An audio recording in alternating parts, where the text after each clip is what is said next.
بسم اللہ الرحمن الرحیم۔ اللہ کے نبی صلی اللہ تعالی علیہ وسلم نے ارشاد فرمایا کہ ہر وہ آدمی جس کا انتقال ہو جائے تو انتقال کے بعد اس کے نامہ اعمال کا چیپٹر کلوز ہو جاتا ہے، یعنی اس کے نامہ اعمال بند کر دیے جاتے ہیں۔ فرمایا سوائے سرحد پر پہرا دینے والے اس سپاہی کے کہ جو اپنی جان کو خطرے میں ڈال کر اسلامی سرحدوں کی حفاظت کر رہا ہوتا ہے، تو آقا علیہ الصلوۃ والسلام نے فرمایا کہ جو بھی مجاہد اور جو بھی سپاہی سرحد کی حفاظت کر رہا ہوتا ہے تو اس کا عمل اور اس کے نامہ اعمال میں نیکیاں تا قیامت بڑھتی رہتی ہیں۔ اس کے نامہ اعمال کا جو اکاؤنٹ ہے اور اس کی نیکیاں ہیں وہ انکریز ہوتی رہتی ہیں، بڑھتی رہتی ہیں اور تا قیامت یہ سلسلہ جاری رہتا ہے۔ اور فرمایا کہ ایسے سپاہی کو اللہ رب العالمین قبر کے فتنے یعنی منکر نکیر کے سوالات سے اور ان کے امتحانات سے محفوظ فرما دیتا ہے۔ تو اس حدیث پاک میں آقا دو عالم صلی اللہ تعالی علیہ وسلم نے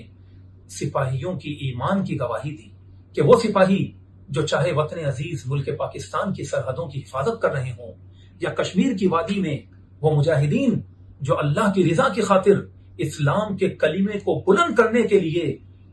اپنے وطن اور اپنے علاقوں کی حفاظت کر رہے ہوں، یا وہ اہل غزہ اور اہل فلسطین جو اس روئے زمین میں اس وقت عظیم ترین جہاد کر رہے ہیں اور بیت المقدس کی سرحد کی حفاظت کر رہے ہیں، قبلہ اول کی حفاظت کر رہے ہیں، اور وہ مجاہدین جو اپنی جانوں کو خطرے میں ڈال کر بلکہ اپنی جانوں کے نذرانے پیش کر اپنے اہل و عیال، اپنا مال، اپنی اولاد، اپنے بچے، اپنی خواتین سب کی جانوں کا نذرانہ پیش کر کے